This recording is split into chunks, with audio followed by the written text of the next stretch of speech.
একটি মাত্র ডিম কারো কাছে হয়তো খুব সাধারণ খাবার, কিন্তু অভাবের সংসারে অনেক সময় একটি ডিমও হয়ে ওঠে ভালোবাসার সবচেয়ে বড় ভাষা।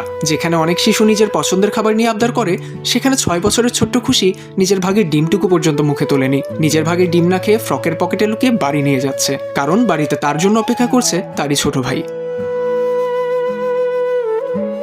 ভারতের একটি প্রাথমিক বিদ্যালয়ে সেই ছোট্ট মেয়েটির নাম খুশিকর। স্কুলের মিড ডে মিলের সময় শিক্ষক লক্ষ্য করেন খুশির পাতে ডিম নেই। অবাক হয়ে জানতে চাইলে ফোকলা দাঁতের মিষ্টি হাসি নিয়ে আস্তে করে বলে, পকেটে। ডিমটা কোথায় আছে? এরপর ফ্রকের ছোট্ট পকেট থেকে বেরিয়ে এসে একটি সেদ্ধ ডিম। কেন লুকিয়ে রেখেছে জানতে চাইলে খুশির সরল উত্তর, আমি তো রোজ খাই, ভাই একদিন খাক। কয়েকটি নিষ্পাপ শব্দেই যেন থমকে যায় চারপাশ। ক্যামেরার পেছনে থাকা মানুষ আবেগ ধরে রাখতে পারেননি, আর ভিডিওটি ছড়িয়ে পড়তেই লাখো মানুষ চোখের পানি লুকাতে পারেনি।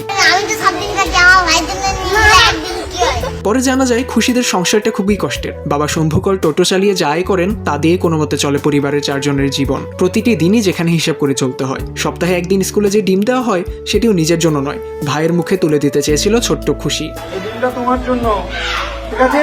আর আরেকটা ডিম দিলাম, এটা তোমার ভাইয়ের জন্য। খুশির বাবা বলেন, সংসারের অভাবের কথা সন্তানরা খুব ছোট বয়সেই বুঝে গেছে। হয়তো সেই কারণেই মেয়েটি নিজের চাওয়ার আগে ভাইয়ের কথা ভাবে। বাবার এই কথাগুলোও নেটিজেনদের হৃদয় ছুঁয়ে গেছে।